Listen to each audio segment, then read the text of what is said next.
Guys, girls global চ্যানেলে সবাইকে welcome.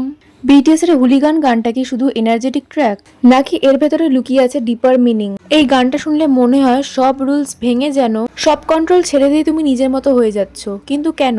আজকের এই ভিডিওতে আমরা ব্রেকডাউন করব হুলিগান গানের আসল মিনিং, যেটা হয়তো তুমি আগে নোটিসই করোনি। ফার্স্টে হুলিগান মানে তোমরা জেনে নাও।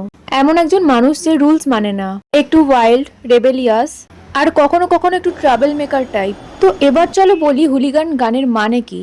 বিটিএস এর হুলিগান গানটা প্রথমে শুনলে মনে হয় এটা একটা হাই এনার্জি পার্টি ট্র্যাক, কিন্তু একটু গভীরভাবে শুনলে বোঝা যায় এর মধ্যে একটা স্ট্রং মেসেজ লুকিয়ে আছে। পুরো গান জুড়ে বিট গোয়িং হুলিগান লাইনটা বারবার রিপিট হয়। এটা আসলে বোঝায় মিউজিকের বিট এতটা পাওয়ারফুল আর ইন্টেন্স হয়ে উঠেছে যেন সেটা নিজেই ওয়াইল্ড হয়ে যাচ্ছে। এই হুলিগান শব্দটা এখানে নেগেটিভ কিছু বোঝানোর জন্য ব্যবহার করা হয়নি, বরং এটা রিপ্রেজেন্ট করছে ফেয়ারলেস কেয়ারফ্রি অ্যাটিটিউড, যেখানে তুমি আর সোসাইটির রুলস আর এক্সপেকটেশন নিয়ে চিন্তা করছো না, তুমি শুধু নিজের মতো করে মুভমেন্টটা লিভ করছো।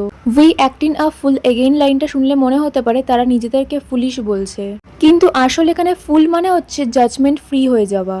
বিটিএস এখানে দেখাতে চেয়েছে অন্যরা কি ভাববে এটা ভেবে আমরা অনেক সময় নিজেদের ইমোশনস হাইড করি, নিজের মতো বিহেভ করতে পারি না, কিন্তু আমাদের মধ্যে থাকা স্ট্রেস আর প্রেশার যখন মিউজিক ভেঙে দেয় তখন আবার আমরা কেয়ারফ্রি ভার্সনে ফিরে যাই, যেখানে আমরা হাসি, নাচি, লাউড হই আর কোনো ফিয়ার ছাড়াই এনজয় করি।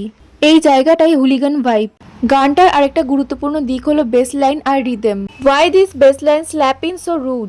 এই লাইনটা দিয়ে বোঝানো হয়েছে যে বিট কতটা স্ট্রং, এত ইম্প্যাক্টফুল যে সরাসরি বডিতে হিট করে। তুমি চাইলেও কাম থাকতে পারবে না, তোমার বডি নিজে থেকেই রিয়াক্ট করতে শুরু করবে। এখানে ক্রেজি হওয়াটা নেগেটিভ কিছু না, এটা হলো পিওর রিলিজ। সব চাপ, সব কন্ট্রোল ছেড়ে দিয়ে নিজের ইমোশনস ফুললি এক্সপ্রেস করা।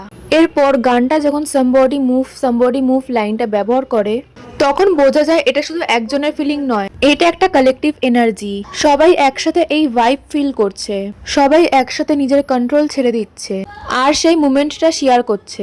গানটার শেষের দিকে দিস ইজ ইন্টারন্যাশনাল আর মেক ইট আনফরগেটেবল এই লাইনগুলো খুব গুরুত্বপূর্ণ। এখানে বিটিএস বোঝাতে চেয়েছে এই ফিলিংগুলো কোনো স্পেসিফিক জায়গা বা কালচারের মধ্যে সীমাবদ্ধ নয়, এটা ইউনিভার্সাল। যেখানেই মানুষ আছে সেখানে ফ্রিডম আছে। এই ওয়াইল্ড এনার্জি, এই হুলিগান ভাইব এক্সিস্ট করে। সবাই কখনো না কখনো এমন একটা মুমেন্ট চায় যেখানে তারা সব রুলস, সব প্রেশার ভুলে গিয়ে নিজের মতন বাঁচতে পারে, আর সেই মুমেন্টটাই আনফরগেটেবল হয়ে যায়। সবশেষে হুলিগান গানটা আমাদের একটা ক্লিয়ার মেসেজ দেয়। সোসাইটি অনেক সময় আমাদের ডিফাইন করার চেষ্টা করে, আমাদের বিহেভিয়ার কন্ট্রোল করতে চায়, কিন্তু আমাদের ভেতরের রিয়েল সেলফ অনেক বেশি ফ্রি, অনেক বেশি ওয়াইল্ড। হুলিগান হওয়া মানে এখানে খারাপ হওয়া নয়, বরং নিজের ট্রু সেলফকে অ্যাকসেপ্ট করা, নিজের ইমোশনসকে সাপ্রেস না করে ওপেনলি এক্সপ্রেস করা।